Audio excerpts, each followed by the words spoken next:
Hello बच्चों, let's see this question. A uniform constant magnetic field B is directed at an angle of 45 degree to the x-axis in xy plane.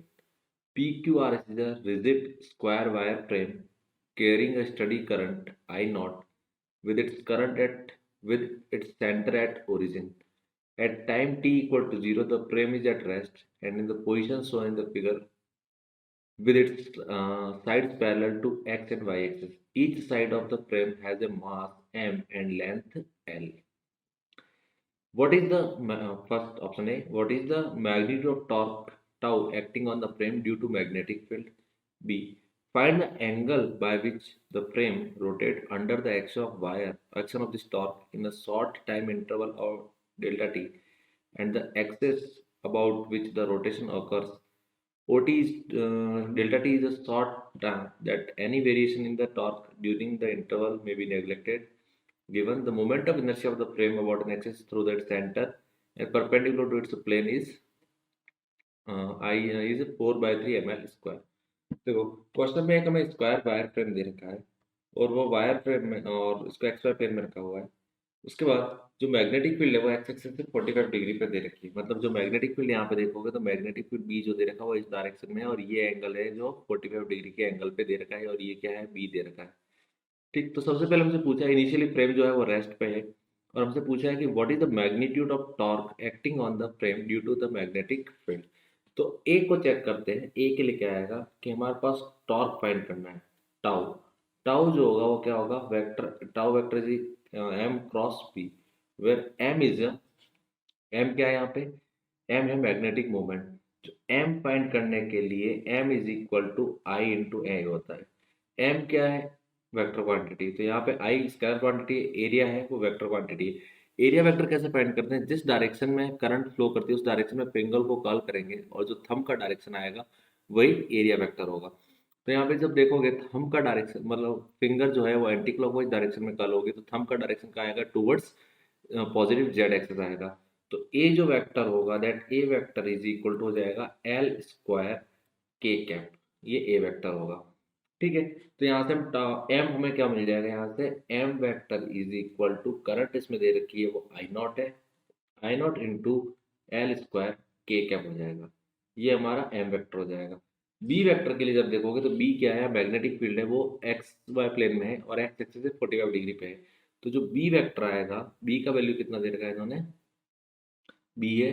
तो जो B vector होगा that B vector is equal to इसका एक component horizontal direction में आएगा और एक component vertical direction में आएगा वाई डायरेक्शन में. तो B is equal to B vector is equal to B cos 45 degree I cap plus B sine 45 degree J cap. ये आ जाएगा. मतलब बी जो वेक्टर होगा that B vector is equal to B by root two I cap plus J cap. ये हो जाएगा correct. अब यहाँ पे हम टॉर्क फाइंड करेंगे तो tau vector is equal to M की जगह आ जाएगा आई नॉट एल स्क्वायर के कैप. ये एम वेक्टर आ गया cross with B by root two I cap plus J cap. ये मिल जाएगा. कांस्टेंट बाहर आ जाएंगे तो कांस्टेंट क्या हो जाएंगे I not L square B by root two. ये मैग्नीट्यूड आ गया और डायरेक्शन के लिए जो देखोगे तो के क्रॉस आई जो होगा वो जे कैप हो जाएगा और के क्रॉस जे होगा वो माइनस आई कैप हो जाएगा. तो जो ए का आंसर होगा वो I not L square B by root two J cap minus I cap. Correct. ये हमें क्या मिल जाएगा टॉर्क का टॉर्क मिल जाएगा. टॉर्क कौन सी डायरेक्शन में माइनस आई कैप मतलब ये हुआ और जे कैप मतलब ये हुआ. तो वो कौन सी एक्सिस के अबाउट रोटेट करने वाला है वो इस वाली एक्सिस के अबाउट रोटेट करेगा. ये एक्सिस कौन सी है क्यू एस एक्सिस के अबाउट क्या करेगा रोटेट करेगा. क्यू एस एक्सिस के अबाउट कौन सी डायरेक्शन में रोटेट करेगा वो इस डायरेक्शन में रोटेट करेगा. तब इसने हमसे पूछा है कि कितना एंगल डेल्टा टी टाइम में वो रोटेट कर जाएगा.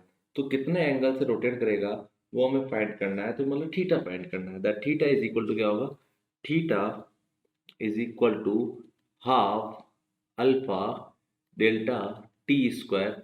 इनिशियली ओमेगा जीरो है इनिशियल कोई ओमेगा नहीं है तो ओमेगा नॉट का वैल्यू कितना हो जाएगा जीरो. तो सबसे पहले हमें यहाँ अल्फा पुट करना है. तो टॉर्क जब देखा जाता है तो tau is equal to I alpha होता है।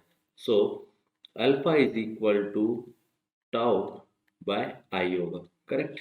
अब यहाँ पे हमारे पास में दो एक्सेस है, एक पी आर एक्सेस है और एक क्यू एस एक्सेस है।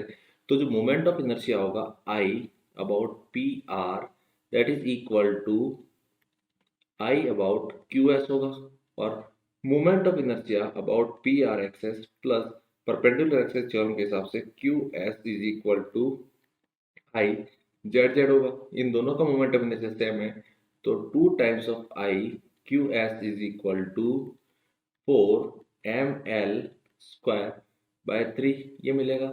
सो moment of inertia about Q S axis जो आएगा वो हो जाएगा 2 ml स्क्वायर बाय 3, करेक्ट। यहाँ से हमें क्या मिल गया, आई मिल गया। अब हमें क्या फाइंड करना है, हमें अल्फा फाइंड करना है। तो अल्फा फाइंड करने के लिए हमें टॉर्क लिखना पड़ेगा, और टॉर्क का वैल्यू कितना आया था, आई नॉट, मैग्नीट्यूड जो टॉर्क था वो था I not L square, magnitude of torque जो था वो I not L square by B आया था, क्योंकि जो टाउ वेक्टर हमारे पास आया था वो आया था I not L square B by root two J cap minus I cap. तो इसका जो रिजल्टेंट आएगा टाउ वेक्टर का जो मैग्नीट्यूड आएगा वो कितना हो जाएगा, I not L square B ये हो जाएगा, करेक्ट। तो यहाँ वैल्यू पुट कर देंगे, और डिवीजन में क्या आ जाएगा, डिवीजन में आएगा moment of inertia Q I Q S वो कितना हो जाएगा 2 ml स्क्वायर बाय 3 को मल्टीप्लीकेशन में हम ऊपर ले लेते हैं। तो यहाँ से जो अल्फा का वैल्यू आएगा that alpha is equal to 3 I not L square से एल स्क्वायर कैंसिल हो जाएगा बी अपॉन 2m, ये अल्फा मिल जाएगा। फिर जो हमें क्या फाइंड करना था, कितने से वो रोटेट करने वाला है, थीटा फाइंड करना था। So theta is equal to half alpha का वैल्यू हो जाएगा 3 I not B upon 2m multiply delta T time में कितना रोटेट करेगा, बाकी सब उसने नेगलेक्ट करने को बोला है।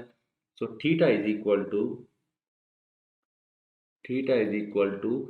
3/4 I not B divided by m into delta T square. This is the final answer जितने से वो रोटेट करने वाला है। तो ए का जो फाइनल आंसर था वो हमारा आया था कि टॉर्क कितना होगा, वो I not L square B by root two J cap minus I cap था।